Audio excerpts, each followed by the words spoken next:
Hey everyone, Ryan Young, KAATARO Jiu-Jitsu. I hope you're doing well.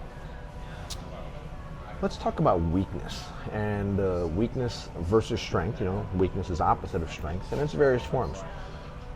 First of all, my name is Ryan Young. I'm from KAATARO Jiu-Jitsu, and KAATARO Jiu-Jitsu is the jiu-jitsu school that is run by Master David Kama. And Master David Kama is a 5th degree black belt under Grandmaster Rickson Gracie. He is a Dirty Dozen member as well. He started back in 1986, so that's back in the California garage days. And we have 3 campuses, one in Irvine, California, one in Flower Mound, Texas, and one in Austin, Texas. And we'd love for you to come by.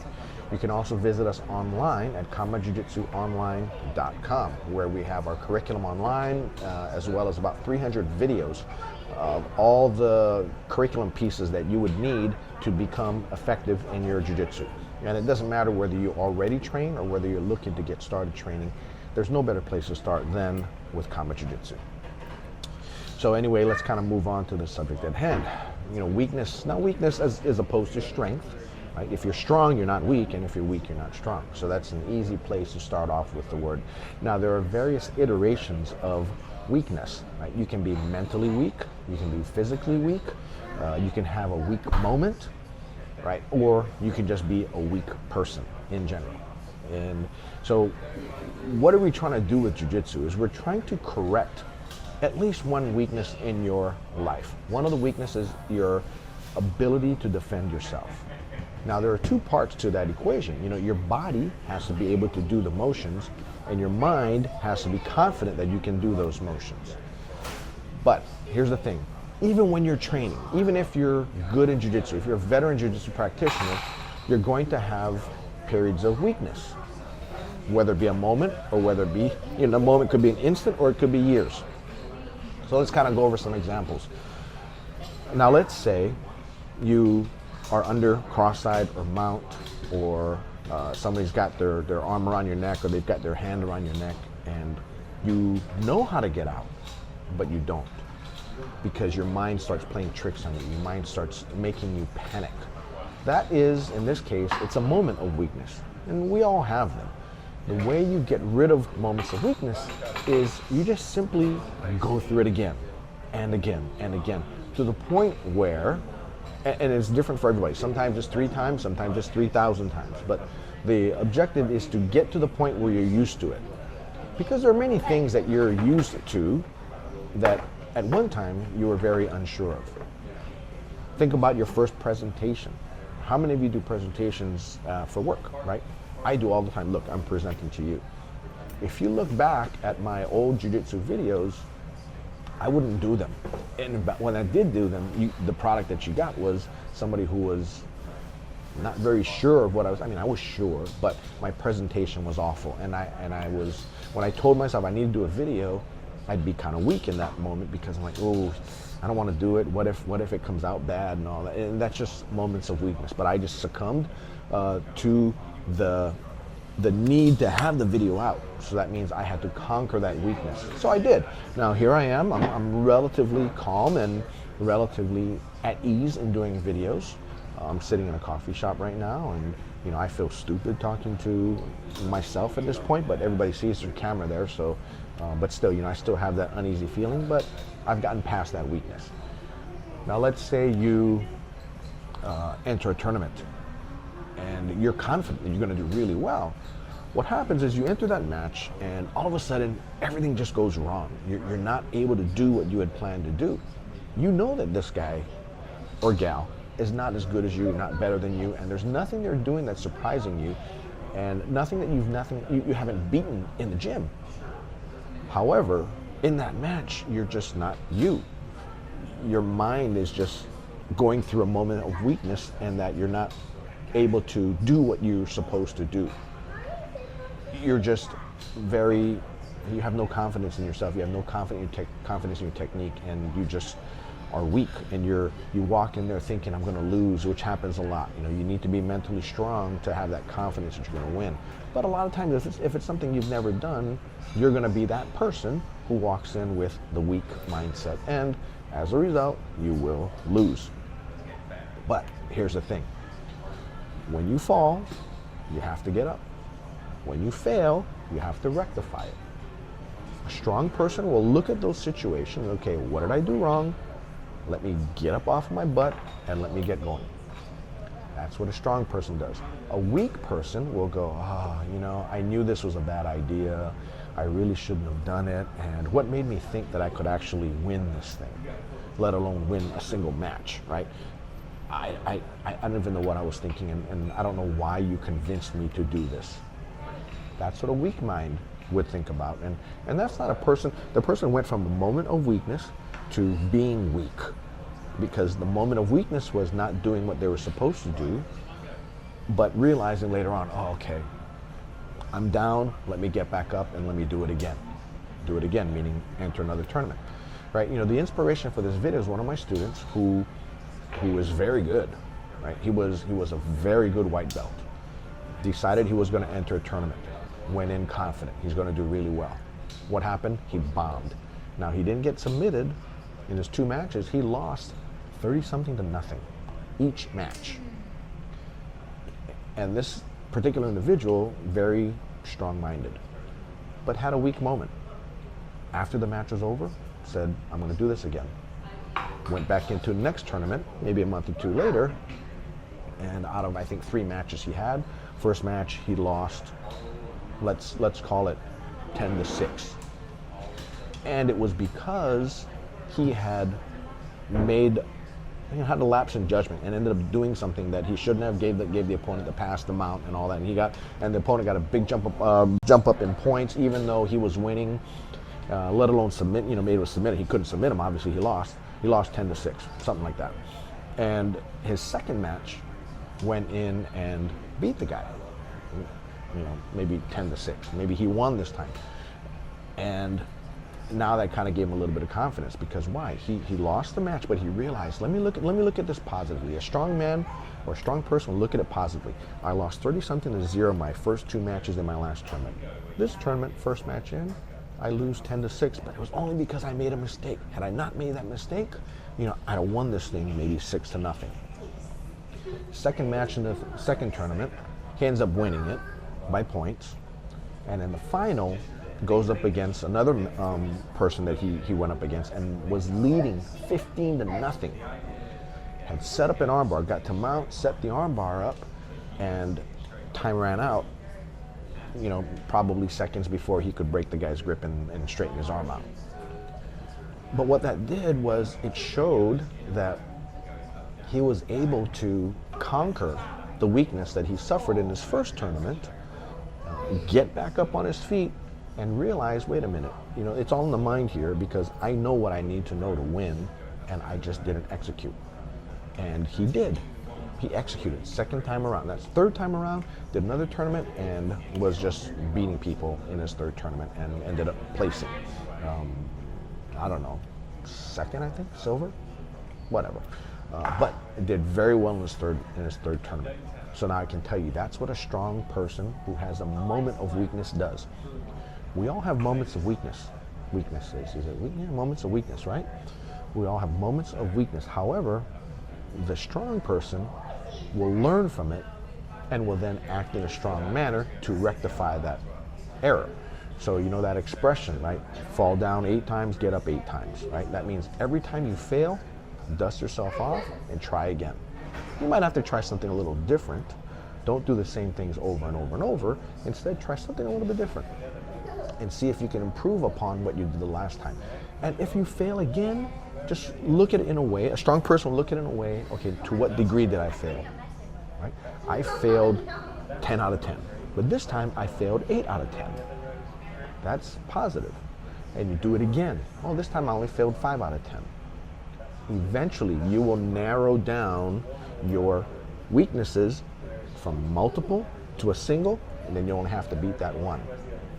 An easy way to fight. I remember Helson once telling me, he goes, if you have a group of people, you want to find a way to line them up and take them one at a time. And it's the same thing with any issues you might have. Line up your issues one by one and take them on. Don't try to take them all at once. So for you, if you're having a moment of weakness, think of that moment and conquer that moment. If you have another moment of weakness, conquer that one. Don't think of yourself as being weak. You're only weak if you just give up. You fall down and you stay down. That is a weak person. Now, is there a problem with being weak? Well, yeah, you don't want to be weak, but can we fix it? Yes, but you have to want to. So what do? You go into the gym, you go into jiu-jitsu, you take on a task at work that you're not sure of, but somebody needs to do it, and you say, you volunteer, you say, I'll do it, right? The weak person will run away from challenges. The strong person always runs to challenges and is not afraid to fail, because failure is only temporary if you let it be. It can be permanent if you don't ever get up, like I just mentioned earlier. So here's another example. Let's say you've been training for a while. Let's say you're a purple belt, and you know all the curriculum that you need to know up to purple belt. You're very good. Purple belts are dangerous, and you are dangerous. However, for some reason, people are just beating you and beating you and beating you. You're wondering, what's going on here? Well, if I'm watching, and I'm watching you train, I'm thinking, wait a minute, what's going on here? Why are you not winning when, a lot, when before you were winning? Part of it is you might just be going through what we call a consolidation period. Just, you learned a lot, you got a bunch of tools in you, but now you got to consolidate them. You have to digest them. You have to understand them better, rather than just simply doing it without understanding. But you notice that you're kind of in a rut and everybody's beating you. Well, one thing I found out with two of my instructors when they were training was that they were playing not to lose versus playing to win, right? I had one instructor going up against another instructor, and let's just use guard. The one that was in the guard was trying to stop the one who's playing guard from getting anything, right? Stop him from getting his grip, stop him from sitting up, Eventually what happened was, and I explained this to another instructor because we were watching, and I said, here's what's going to happen.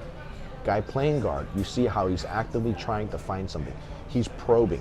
He's saying, are you weak there? No. Are you weak there? No. Are you weak there? Whereas the one who's in the guard is only saying, oh, no, stop that, stop that, stop that, stop that, stop that. And I'm going to just stop everything you've got. But not once did the one that's in the guard try to break the guard and try to pass.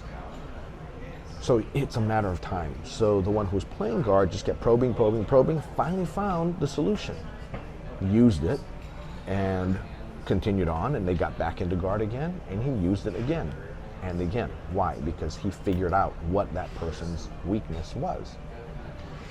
On the other hand, the person who was in the guard did not know, or he knows how to pass the guard, but didn't even try, because, right, nothing ventured, nothing gained. He wouldn't venture out.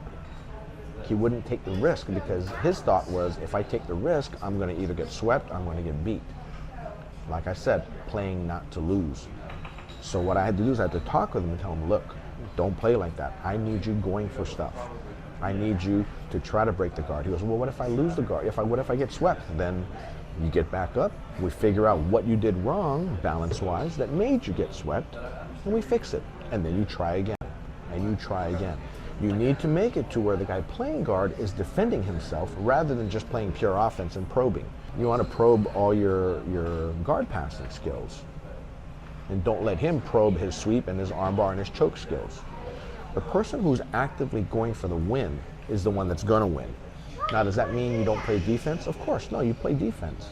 But you don't actively try to not win, because you're going to give your opponent all these chances to win, right? And the example I used with them was, imagine you're trying to box with somebody, and you're very good at defending, right? Moving your head and dodging, and your footwork is really great, and you refuse to throw a punch at your opponent. Your opponent, if he throws 100 punches, and you think to yourself, he can't hit me in 100, well, he may hit you on 101, and 101 may be the one that knocks you out. On the other hand, if he threw 5 and you threw 1, you may have hit him and ended him trying to get to that number 101. Right? The same thing when you're training jiu-jitsu.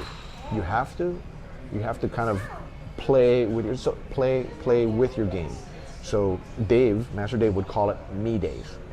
So there are days when you just let people have stuff, let them climb all over you and then get out. Let them climb all over you and get out. But your me day is a day where you start climbing over everybody and you start saying, no, I'm going to get you. What happens is you are not weak-minded at all. You're very strong-minded, but you're playing a weak game by not playing strongly to win. And you need to play strongly to win at times, because you will get into a habit. Now, what I don't want you to do is to get into a habit of weakness, because a habit of weakness is like an avalanche. It just continues and continues and continues, and it just keeps rolling and rolling. It gets larger and larger to the point where you cannot come out of that funk, right? You're not a weak person, but you're playing a weak game. Now, in life, it's always like this too. There's always give and there's take. And what do you say? There's yin and there's yang, there's left and there's right, there's up and there's down. Right? There's not only up, there's not only down. Just like there's not only weak and there's not only strong. Sometimes you have to play the weak to become strong. And sometimes if you're too strong, you will eventually fail, believe it or not. So what you need to do is think to yourself, I'm not a weak person. And if I am a weak person, let me change my mindset so I am a strong person. Jiu-Jitsu does that for you, right? And also the gym, right? And I say the gym because when I was little, I used to read these comic books, and they used to have all these ads in the comic books. And one of them, you know, and some of you are old enough to know this, but there's an ad running every comic book called Charles Atlas. And he looked like a bodybuilder at the time, you know, not quite the level of bodybuilders to today, but there was a comic that he would have, and it was about a guy, skinny guy, who would be sitting with a girl at the beach, and a big muscular guy, let's call him Chad, would kick sand in his face, and the girl would walk off with him.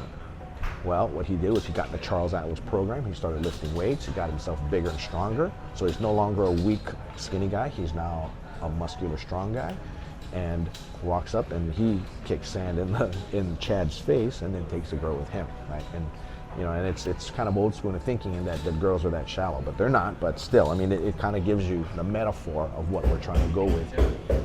So improve yourself. If you feel you're weak in the body, weak in the mind, improve yourself. Just decide to do it. Decide, I am no longer going to be weak. So if you're physically weak, go into the gym and start training your body. If you cannot fight and you're weak in fights, then come to KAATARO Jiu-Jitsu or to your local Jiu-Jitsu place and learn how to fight, learn how to defend yourself. Become stronger in that. Because just because you're weak today doesn't mean you need to be weak tomorrow. Now, if you're strong in the body, strong in Jiu-Jitsu, but you're just in a rut and you're getting beat, okay, well, look at it as a moment of weakness and just undo the moment of weakness. Don't have weak moments. Now, we're going to have them, like I said, but you need to catch yourself as you're falling. You say, oh, wait a minute, I'm having a weak moment here. What do I need to do? I have to use the strengths that I have to my advantage, and do so. You just have to decide to do it. Right now, granted, it's easier to fix a weak moment than it is to fix you just being weak, but both are fixable. And I use Jiu-Jitsu to fix that stuff for me and for everybody else that comes into contact with me. Hopefully this helped you. For those of you who feel like you're just, you know, in a bad spot, then just decide that I'm no longer going to be weak. Look at how you're weak and fix it. I know it sounds easier than it is. It is difficult, but it is something that you can do. It's not impossible to do it. Anyway, keep the questions coming. Subscribe, like the video if you like it, share it if you know of somebody who's having a moment of weakness or is weak and you'd like to help them out. Come visit us at KAATAROJujitsu.com, and we'll talk to you soon. Take care. Happy training. Bye now.